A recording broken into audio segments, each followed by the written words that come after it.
इस गहराई से चर्चा में स्वागत है। आज हम एक बहुत ही दिलचस्प विषय पर बात करने वाले हैं। भारतीय कृषि क्षेत्र की एक बेहद अहम पहल, ई-नाम यानी इलेक्ट्रॉनिक नेशनल एग्रीकल्चर मार्केट। बहुत ही महत्वपूर्ण विषय है यह। बिल्कुल। और आज का हमारा मुख्य उद्देश्य यह समझना है कि कैसे भारतीय किसान अपनी उपज को अपनी स्थानीय मंडियों की सीमाओं से बाहर निकालकर पूरे देश में ऑनलाइन बेच रहे हैं। कि किसी के पास एक बहुत ही बढ़िया पुराना स्मार्टफोन है जिसे बेचना है। अच्छा। हाँ, फोन एकदम अच्छी कंडीशन में है, मतलब बाजार में उसकी काफी अच्छी कीमत मिलनी चाहिए। लेकिन यहाँ एक अजीब सी शर्त है। शर्त यह है कि वो फोन सिर्फ आपके मोहल्ले की 3 चुनिंदा दुकानों में ही बेचा जा सकता है। अरे ये तो बहुत बड़ी नाइंसाफी है। वही तो। और उन 3 दुकानदारों को बहुत अच्छे से पता है कि आपकी मजबूरी है, आपको आज ही फोन बेचना है, तो वे क्या करते हैं, आपस में मिल जाते हैं और जो भी मनमाना दाम तय करेंगे आपको उसी पर बेचना पड़ेगा। मतलब आपको कभी सही कीमत मिलेगी ही नहीं। बिल्कुल नहीं मिलेगी। और ई-नाम के आने से पहले हमारे भारत के किसानों की स्थिति भी ना बिल्कुल उस स्मार्टफोन बेचने वाले जैसी ही थी। उनका स्मार्टफोन थी, उनकी अपनी मेहनत से उगाई गई फसल, और मोहल्ले की वो 3 दुकानें थी, उनकी स्थानीय मंडियां। ये एनालॉजी काफी सटीक बैठती है। तो चलिए इस पूरी बात की परतें खोलते हैं। आखिर ये ई-नाम नाम की जो डिजिटल पहल है वो इस बुनियादी मोहल्ले की दुकान वाली समस्या को कैसे सुलझाती है, और किसान इस पुरानी व्यवस्था में इतना फंसा हुआ क्यों था? देखिए, इस मजबूरी को समझने के लिए हमें उस पुरानी व्यवस्था के काम करने के तरीके को देखना होगा। पुराने सिस्टम में किसान पूरी तरह से अपनी स्थानीय मंडियों पर निर्भर थे। मतलब कोई और विकल्प ही नहीं था? बिल्कुल नहीं। इन मंडियों को APMC यानी एग्रीकल्चरल प्रोड्यूस मार्केट कमेटी कहा जाता है। इसे ऐसे देखिए, एक किसान सुबह 4 बजे उठता है, अपनी ट्रैक्टर ट्रॉली में फसल लादता है और भारी भाड़ा खर्च करके स्थानीय मंडी पहुंचता है। और वहां पहुंचते ही उसका सामना उन व्यापारियों से होता है। हाँ, और वहां बैठे व्यापारी पहले से ही तय कर चुके होते हैं कि आज किस भाव पर खरीदारी करनी है।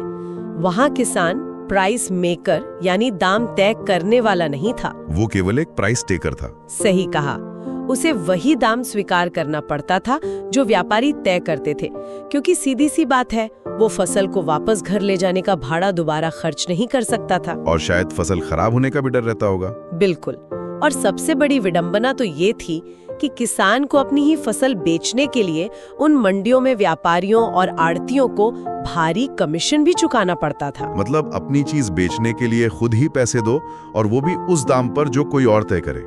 ये तो एक तरह का चक्रव्यूह हो गया। हाँ, एकदम चक्रव्यूह। इसी बुनियादी ढांचे की समस्या को खत्म करने के लिए मैंने पढ़ा है कि 2014-15 की केंद्रीय बजट में ई-नाम की घोषणा की गई थी, लेकिन हमारे स्रोत बताते हैं कि इसे लागू किया गया 14 अप्रैल 2016 को। ये तारीख मुझे थोड़ी खास लग रही है। क्या इसके पीछे कोई विशेष कारण था?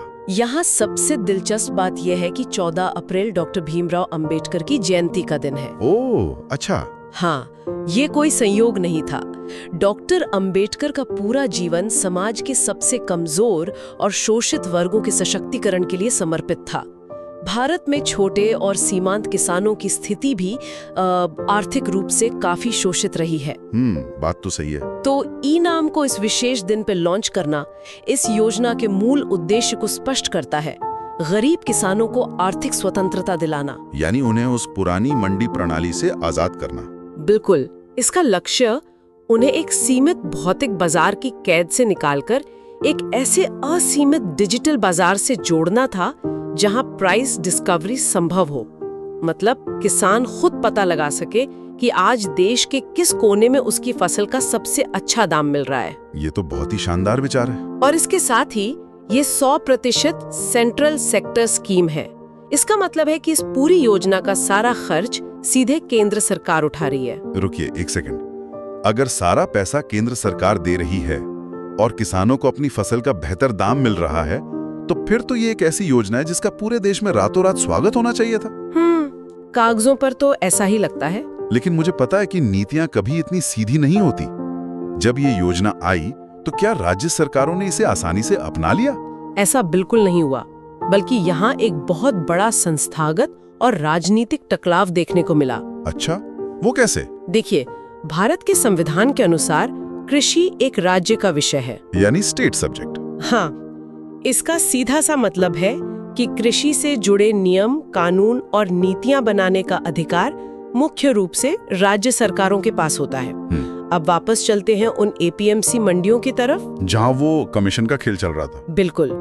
उन मंडियों में जो भारी भरकम कमीशन इकट्ठा होता था, वो आखिर जाता कहाँ था? मुझे लगता है वो राज्य सरकारों के पास ही जाता होगा। एकदम सही, वो सीधे राज्य सरकारों के खजाने में जाता था। हमारे स्रोतों के अनुसार ये कमीशन कोई छोटी मोटी रकम नहीं थी। कुछ राज्यों के लिए ये सालाना 400 से 500 करोड़ रुपए तक का एक बहुत बड़ा राजस्व मॉडल था। बाप रे, 400 से 500 करोड़। तो जब ई-नाम ने आकर कहा कि हम ये कमीशन खत्म कर रहे हैं और व्यापार को ऑनलाइन कर रहे हैं, तो राज्यों को अपना ये भारी नुकसान साफ दिखने लगा होगा। जाहिर सी बात है। मतलब बिना किसी राजनीतिक पक्ष को सही या गलत ठहराए, ये देखना दिलचस्प है कि संघीय ढांचे में ये कितना बड़ा विरोधाभास है।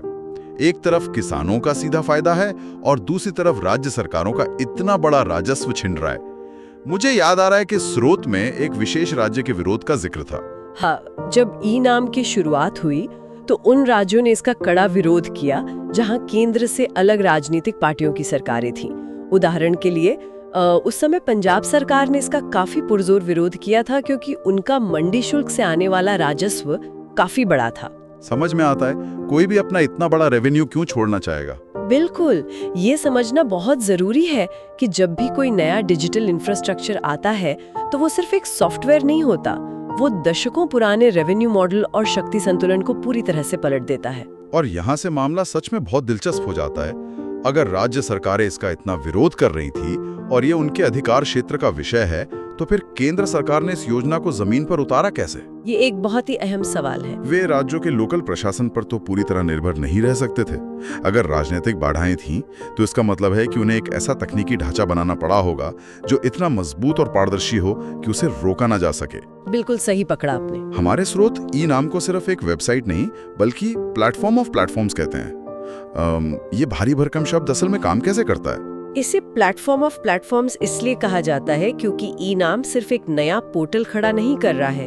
ये पहले से मौजूद भौतिक एपीएमसी मंडियों, किसान उत्पादक संगठनों यानी एफपीओज, गोदामों, लाखों किसानों, व्यापारियों और लॉजिस्टिक्स कंपनियों, इन सभी को एक साथ जोड़ता है। मतलब इन सभी अलग अलग प्लेटफॉर्म्स को एक ही डिजिटल छत के नीचे ले आता है। हाँ, ये एक महा एकीकरण है और इसे संभव बनाने के लिए पीपीपी मॉडल का इस्तेमाल किया गया। Public private partnership? हाँ, इसके तकनीकी भागीदार Nagarjuna fertilizers and chemicals limited है। NFCL, right. बिल्कुल, उन्होंने ही इसका पूरा कॉम्प्लेक्स सॉफ्टवेयर तैयार किया है। जब मैं इसके बैकएंड के बारे में पढ़ रहा था तो मुझे लगा जैसे मैं किसी बड़ी ई-कॉमर्स कंपनी का आर्किटेक्चर पढ़ रहा हूँ। इसमें इतने सारे एक्रोनिम्स हैं, SFSE, ATIF, PFMS, NACH। चलिए इन्हें एक एक करके डीकोड करते हैं। बिल्कुल करते हैं। तो सबसे पहले फंडिंग और इसे लागू करने की जिम्मेदारी किसकी है? देखिए, फंडिंग के लिए एक विशेष फंड बनाया गया है जिसे एग्रीटेक इंफ्रास्ट्रक्चर फंड कहते हैं, यानी ATIF। ठीक है। और इस पूरी योजना को धरातल पर लागू करने, मतलब एग्जीक्यूशन की जिम्मेदारी small farmers agri business consortium की है। इसे हम SFSC कहते हैं। SFSC, तो ये नोडल एजेंसी हो गई। हाँ, ये कृषि मंत्रालय के तहत काम करने वाली एक प्रमुख संस्था है जो इस पूरे अभियान को संभालती है। मुझे सबसे ज्यादा उलझन इसके पेमेंट सिस्टम में हुई। इसमें PFMS और NACH दो अलग-अलग प्रणालियों का जिक्र है। हाँ, ये थोड़ा टेक्निकल है। अगर एक किसान अपनी फसल बेचता है और उसे पैसा मिलना है तो दो सिस्टम्स की क्या जरूरत है? कोई एक सिस्टम सीधे पैसे ट्रांसफर क्यों नहीं कर देता? इसे समझने के लिए एक आसान सा उदाहरण लेते हैं। मान लीजिए PFMS एक कंपनी का अकाउंटेंट है। Public financial management system. ठीक है, अकाउंटेंट हो गया। हाँ। ये सरकार का वो प्लेटफॉर्म है जो पूरा हिसाब किताब रखता है। ये तय करता है कि किस किसान का बैंक खाता सही है, किसे कितना पैसा जाना है और क्या सारा डेटा वेरीफाइड है। अच्छा। लेकिन अकाउंटेंट खुद तो कैश लेके डिलीवरी करने नहीं जाता ना। अरे हाँ, तो NACH वो डिलीवरी बॉय है जो असल में पैसे लेकर जाता है। बिल्कुल सटीक। NACH यानी नेशनल ऑटोमेटेड क्लियरिंग हाउस, इसे NPCI चलाता है। तो PFMS आदेश देता है और NACH ट्रांसफर करता है। हाँ, जब PFMS यानी अकाउंटेंट हरी झंडी दे देता है तो NACH उस आदेश को लेता है और सेकंडों में एक साथ हजारों लाखों किसानों के खातों में पैसा ट्रांसफर कर देता है। ये बल्क ट्रांसफर का मास्टर है। समझ गया।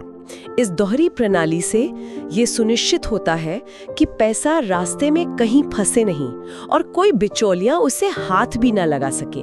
पैसा सीधे व्यापारी के खाते से किसान के खाते में जाता है। ये तो बहुत ही शानदार व्यवस्था है, लेकिन यहाँ मुझे एक सवाल परेशान कर रहा है।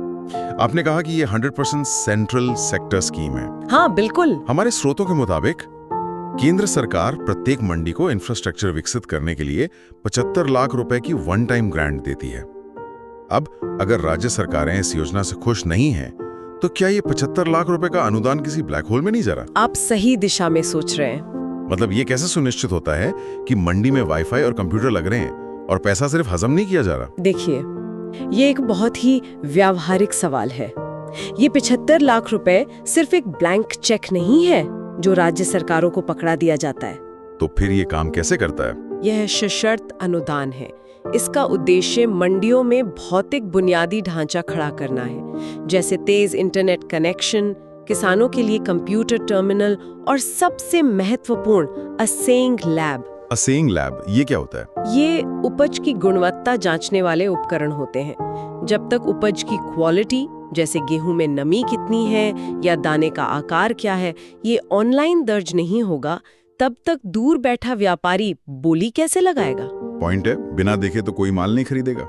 बिल्कुल। इसलिए इस अनुदान की सख्त ऑडिटिंग होती है और ये सुनिश्चित किया जाता है कि सॉफ्टवेयर किसानों की पहुंच में हो। और आपको जानकर खुशी होगी कि ये 12 अलग-अलग भाषाओं में काम करता है। 12 भाषाएं होना तो बहुत जरूरी है, वरना एक डिजिटल डिवाइड बन जाता। एकदम सही। अब तक हमने तकनीक और प्रशासन की बात की, लेकिन मुझे ये समझना है कि जमीन पर एक किसान की जिंदगी में इसने क्या फर्क पैदा किया? बहुत बड़ा फर्क आया है। स्रोत में एक फीचर का जिक्र है जिसे ENWR कहते हैं। जब मैंने इसे पढ़ा तो मुझे लगा कि ये पूरी व्यवस्था को पलट देने वाला फीचर है। क्या आप समझा सकते हैं कि कैसे काम करता है? क्योंकि मेरे हिसाब से तो ये एक तरह का स्टॉक मार्केट है। अगर हम इसे बड़ी तस्वीर से जोड़कर देखें तो आपको समझना होगा कि किसान के लिए सबसे बड़ा दुश्मन सिर्फ मौसम नहीं होता, बल्कि समय भी होता है। समय कैसे? देखिए, फसल कटाई के तुरंत बाद किसान पर अपनी उपज को जल्द से जल्द बेचने का भारी दबाव होता है। उसे अगली फसल की तैयारी के लिए बीज और खाद खरीदने होते हैं, जिसके लिए उसे तुरंत नकदी चाहिए होती है। मतलब उसे तुरंत पैसा चाहिए? हाँ, और इसी मजबूरी का फायदा उठाकर व्यापारी उसे कटाई के समय में बहुत कम दाम देते हैं, क्योंकि बाजार में फसल की बाढ़ आई होती है। और किसान उस फसल को अपने कच्चे घर में महीनों तक स्टोर भी तो नहीं कर सकता, क्योंकि चूहों या नमी से फसल खराब होने का डर रहता है। बिल्कुल। तो ENWR यानी इलेक्ट्रॉनिक नेगोशिएबल वेयरहाउस रिसीट इस पूरी मजबूरी को खत्म कर देता है। वो कैसे? ये इस पूरे खेल को बदल देता है। अब किसान को अपनी फसल लेकर मंडी जाने की जरूरत ही नहीं है। वो अपना माल एक प्रमाणित वैज्ञानिक गोदाम में रखता है। अच्छा, सीधा गोदाम में? हाँ, वहाँ फसल की क्वालिटी चेक होती है और उसे एक इलेक्ट्रॉनिक रसीद यानी ENWR मिल जाती है। और इस रसीद की प्रामाणिकता की गारंटी कौन देता है? इसे WDRA द्वारा रेगुलेट किया जाता है, warehousing development and regulatory authority. ये एक सरकारी गारंटी की तरह है। तो इस रसीद का किसान करता क्या है? अब किसान इस रसीद को बैंक में दिखा सकता है और अपनी फसल की कीमत का एक बड़ा हिस्सा तुरंत लोन के रूप में ले सकता है। अरे वाह, उसकी नकदी की जरूरत पूरी हो गई। बिल्कुल। अब वो आराम से इंतजार कर सकता है 2 या 3 महीने बाद, जब बाजार में उस फसल के दाम बढ़ेंगे तो वो घर बैठे ई-नाम पोर्टल पर अपनी उपज ऑनलाइन बेच सकता है। और माल कौन उठाएगा? जो भी व्यापारी बोली जीतेगा वो सीधा वेयरहाउस जाएगा और माल उठा लेगा। किसान को फसल की ढुलाई सिर्फ एक बार करनी पड़ी, खेत से वेयरहाउस तक। ये सच में बहुत पावरफुल है। मतलब किसान अब अपनी फसल की होल्डिंग कैपेसिटी बढ़ा सकता है। हम इसी से जुड़ा एक और मॉड्यूल है FPO यानी फार्मर प्रोड्यूसर ऑर्गेनाइजेशन। हाँ, FPO भी बहुत अहम है। एक अकेला छोटा किसान जिसके पास सिर्फ 2 क्विंटल टमाटर हैं, उसके लिए तो शायद वेयरहाउस जाना भी महंगा पड़े। वहाँ FPO कैसे काम आता है? एकदम सही सवाल। जब 50 या 100 छोटे किसान मिलकर एक FPO बनाते हैं तो वो अपनी उपज को एक जगह यानी अपने कलेक्शन सेंटर पर इकट्ठा कर लेते हैं। ठीक है। ई-नाम के FPO मॉड्यूल के तहत उन्हें इस उपज को ट्रकों में भरकर मंडी ले जाने की जरूरत ही नहीं है।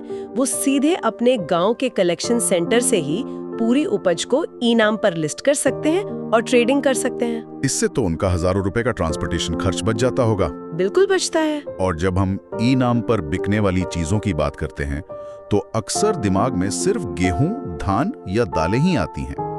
ज्यादातर लोग यही सोचते हैं। लेकिन स्रोत में स्पष्ट रूप से बताया गया है कि वर्तमान में इस पर 247 कमोडिटीज रजिस्टर्ड है। हाँ, 247। और सबसे दिलचस्प बात यह है कि इसमें उच्च मूल्य वाली फसलें भी शामिल हो गई हैं, जैसे ग्रीन टी, अश्वगंधा की सूखी जड़ें, लैवेंडर के फूल, mentha oil, virgin olive oil और ब्रोकन राइस। ये एक बहुत बड़ा बदलाव है। इसमें दार्जिलिंग चाय का भी विशेष जिक्र था, जो भारत का पहला जीआई टैग उत्पाद है। इन हाई वैल्यू फसलों का ई नाम पर आना क्या संकेत देता है? ये एक बहुत बड़ा संकेत है कि प्लेटफॉर्म पर भरोसा बढ़ रहा है। मान लीजिए दार्जिलिंग का कोई किसान अपनी चाय ई नाम पर बेच रहा है। पुरानी व्यवस्था में उसे सिर्फ पश्चिम बंगाल के कुछ गिने चुने व्यापारियों पर निर्भर रहना पड़ता था। हाँ, जो भी वो दाम दे। लेकिन अब केरल, पंजाब या मुंबई में बैठा कोई भी बड़ा व्यापारी या निर्यातक उसकी चाय के लिए ऑनलाइन बोली लगा सकता है। और डिलीवरी? खरीदार खुद डिलीवरी की व्यवस्था करेगा। और अगर इस पूरी प्रक्रिया में या लॉजिस्टिक में कोई समस्या आती है तो ई नाम ने एक समर्पित टोल फ्री हेल्पलाइन नंबर भी जारी किया है, 1-800-270-0224। अच्छा, हेल्पलाइन भी है। आपको याद होगा कोविड लॉकडाउन के दौरान जब पूरी सप्लाई चेन टूट गई थी, तब इसी हेल्पलाइन और ई नाम के जरिए किसानों ने अपनी फसलें बिना मंडी जाए बेची थी। तो इस सब का असल मतलब क्या है?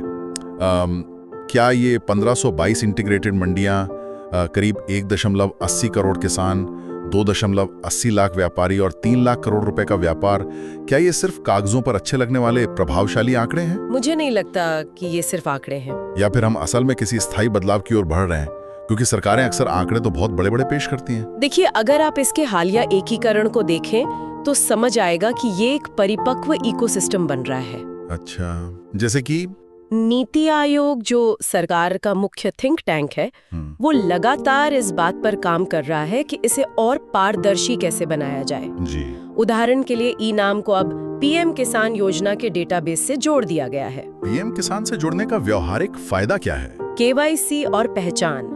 पहले किसान को ई नाम पर रजिस्टर करने के लिए ढेर सारे कागज देने पड़ते थे। हाँ, सरकारी कामों में कागजी कार्रवाई तो होती ही है। लेकिन पीएम किसान योजना के तहत करोड़ों किसानों का आधार कार्ड और बैंक खाता पहले से ही सरकार के पास वेरीफाइड है। ओह, तो डेटा सिंक हो गया। बिल्कुल। अब जैसे ही किसान ई नाम पर आता है, पीएम किसान के डेटाबेस से तुरंत उसकी पहचान वेरीफाई हो जाती है। ये एक निर्बाध प्रक्रिया है। ये तो बिल्कुल वैसा ही हुआ जैसे हम किसी नई वेबसाइट पर लॉग इन विद गूगल कर लेते। एकदम सही उदाहरण दिया आपने। लेकिन मुझे सॉइल हेल्थ कार्ड के एकीकरण वाली बात सबसे ज्यादा इंप्रेसिव लगी। अगर कोई व्यापारी 1000 किलोमीटर दूर बैठकर उपज खरीद रहा है, तो वो उपज की क्वालिटी पर भरोसा कैसे करेगा? यहीं पर सॉइल हेल्थ कार्ड का जादू काम आता है। जब ये कार्ड ई नाम से जुड़ता है तो खरीदार ऑनलाइन बोली लगाते समय ये देख सकता है कि किसान की मिट्टी का स्वास्थ्य कैसा है। मतलब मिट्टी की क्वालिटी? हाँ, और क्या उसने सही और अनुशंसित उर्वरकों का ही उपयोग किया है या नहीं। इससे खरीदार का भरोसा कई गुना बढ़ जाता है कि वो जो उपज खरीद रहा है वो रसायनों से भरी हुई नहीं है। ये तो बहुत ही ट्रांसपेरेंट हो गया। और इतना ही नहीं, अब ई नाम के जरिए नेपाल के साथ क्रॉस बॉर्डर ट्रेड की भी कोशिश की जा रही है, जिससे भारतीय किसानों को सीधे अंतर्राष्ट्रीय बाजार का एक्सेस मिल सके। वाह! अगर हम आज की इस पूरी चर्चा के धागों को एक साथ बांधें तो ये स्पष्ट होता है कि ई नाम सिर्फ एक वेबसाइट नहीं है। बिल्कुल नहीं, ये एक क्रांति है। इसने एक बहुत बड़ा ढांचागत बदलाव किया है। इसने किसानों को स्थानीय मंडियों के एकाधिकार, बिचौलियों के भारी कमीशन और केवल एक प्राइस टेकर बने रहने की लाचारी से बाहर निकाला है। सही कहा। अब वे एक सशक्त, पारदर्शी और राष्ट्रीय स्तर के डिजिटल बाजार का हिस्सा हैं। ये जानकारी इसलिए भी बेहद अहम है क्योंकि आज भी भारत की आधी से ज्यादा आबादी अपनी आजीविका के लिए कृषि पर ही निर्भर है। बिल्कुल, ये समझना बहुत जरूरी है। जब हम डिजिटल इंडिया की बात करते हैं तो वो सिर्फ शहरों में फूड डिलीवरी एप्स या सोशल मीडिया तक सीमित नहीं है। असली डिजिटल क्रांति वो है जब एक छोटे गांव का किसान अपने मोबाइल फोन के जरिए दलाल के बिना सीधे अपनी फसल का सही मूल्य पा सके। और तकनीक का असली मकसद ही यही है कि वो पुरानी शोषक व्यवस्थाओं को बाईपास करके एक पारदर्शी सिस्टम बनाए। ई-नाम उसी तकनीकी और जमीनी हकीकत का सबसे बेहतरीन संगम है। और इसी के साथ हम इस विषय के अंतिम पड़ाव पर आ गए हैं, लेकिन जाने से पहले एक बहुत बड़ा सवाल पीछे छूट जाता है। वो क्या? हमने शुरुआत में उस पुराने स्मार्टफोन की बात की थी जिसे सिर्फ 3 दुकानों में बेचने की मजबूरी थी। ई-नाम ने उस फोन को, यानी किसान की फसल को, पूरे देश के सामने एक विशाल शोकेस में रख दिया है। लेकिन जरा सोचिए, अगर ई-नाम का ये प्लेटफॉर्म ऑफ प्लेटफॉर्म्स मॉडल ई-वेयरहाउस रसीदों और डिजिटल इंटीग्रेशन के जरिए कृषि जैसे बेहद जटिल और राजनीतिक रूप से संवेदनशील क्षेत्र में बिचौलियों को हटाकर इतनी बड़ी क्रांति ला सकता है, हाँ, तो क्या भविष्य में इसी मॉडल का इस्तेमाल भारत के अन्य असंगठित क्षेत्रों में नहीं किया जा सकता? ये तो बहुत ही दिलचस्प विचार है। क्या ग्रामीण हथकरघा बुनकरों के लिए, जो आज भी बिचौलियों को औने पौने दाम पर अपने कपड़े बेचते हैं, या फिर स्थानीय मत्स्य पालन से जुड़े मछुआरों के लिए भी ऐसा ही कोई ई नेटवर्क खड़ा किया जा सकता है? बिल्कुल किया जा सकता है, मॉडल तो तैयार ही है। क्या ये प्लेटफॉर्म ऑफ प्लेटफॉर्म्स की तकनीक भारत की पूरी ग्रामीण अर्थव्यवस्था का चेहरा हमेशा के लिए बदल सकती है? ये एक ऐसा खुला विचार है जो हमें ये सोचने पर मजबूर करता है कि डिजिटल क्रांति की असली सीमाएं आखिर हैं कहां? खैर, इस चर्चा में हमारे साथ जुड़ने के लिए बहुत बहुत धन्यवाद। मुझे भी बहुत मजा आया, धन्यवाद।